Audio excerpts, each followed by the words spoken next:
Hello and welcome to Sovereign Moves. Don't forget to like, subscribe, and hit that notification bell for the latest insights. This is an intelligence briefing on a new, hidden theater of conflict.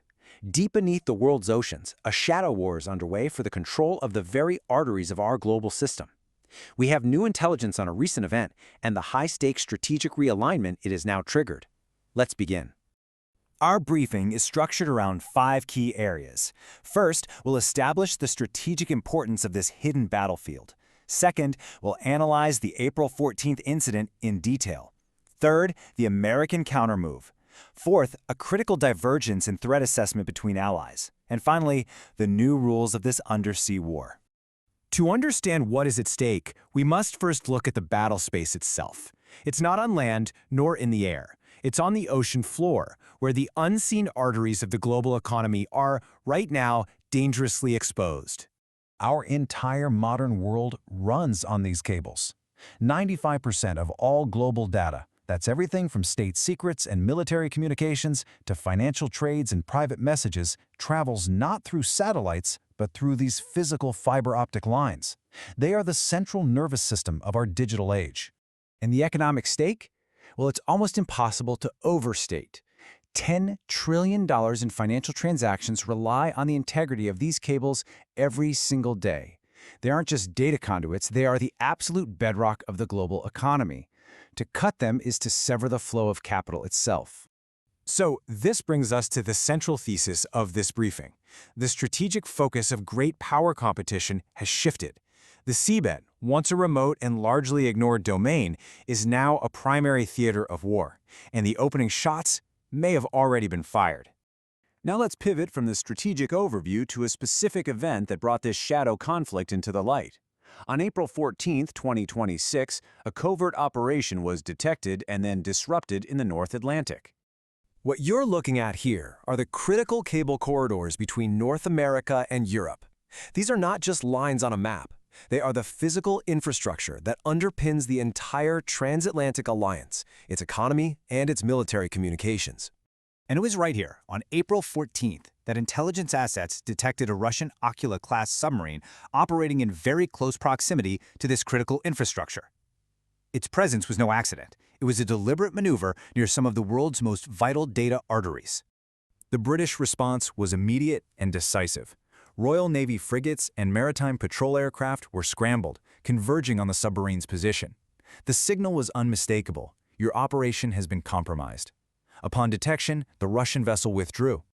Our post-incident analysis confirms the operation was conducted by Russia's GUGI, a highly secretive directorate that specializes in deep-sea warfare. Their mission was clear: intelligence gathering and mapping of these cables. The assessed intent is unambiguous. This was reconnaissance in preparation for potential future sabotage. This incident didn't just end with a submarine retreating. It sent shockwaves through Washington, triggering a major strategic response, not with ships, but with legislation designed to change the rules of this new conflict. That response is the Strategic Subsea Cables Act of 2026. This act represents a fundamental shift in policy.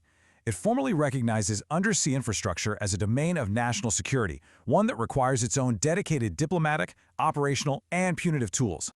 Now, to really grasp the new U.S. strategy, you have to see it as 2 parts, a shield and a sword.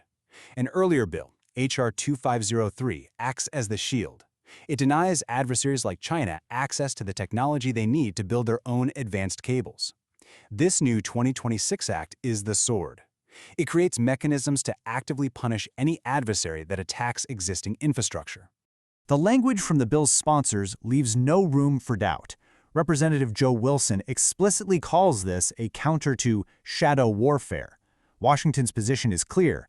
These undersea maneuvers are not accidents, but deliberate acts of aggression. But here's where the narrative gets complicated. While Washington sees deliberate sabotage, not all of its allies agree. A significant divergence in threat perception has emerged with a key European intelligence agency, creating a real transatlantic divide on this critical issue. You have 2 completely different assessments of the same threat. On one side, the U.S. view points to malicious state action designed to disrupt the West. On the other, the Finnish Security and Intelligence Service, SUPO, attributes recent damage in the Baltic to something else entirely: Russia's shadow fleet. They argue the primary concern is not state sabotage, but poor seamanship and aging vessels. And this isn't a minority view. The director of SUPO, Juha Martelius, stated that this belief, that it's accidental damage, not deliberate sabotage, is very broadly shared across the European intelligence community. This suggests Washington's hawkish stance is not the consensus among its closest allies. So what happens when allies can't agree on the threat, but new laws are already on the books?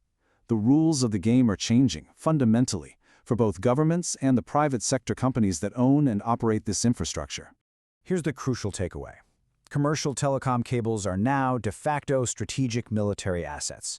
The industry must now navigate a world with a fracturing supply chain, splitting trusted Western tech from untrusted Chinese tech, all while facing new sanctions risks. Most critically, this divide in threat assessment could severely complicate a unified NATO or EU response in a future crisis. And this brings us to the final, unresolved question.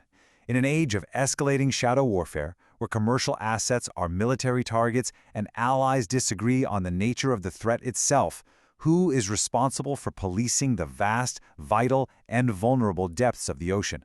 That is the challenge we now face. That brings us to the end of today's analysis. If you found this breakdown valuable, a simple way to support the channel is by hitting that like button. Make sure to subscribe and turn on notifications so you don't miss our next deep dive into the forces shaping our world.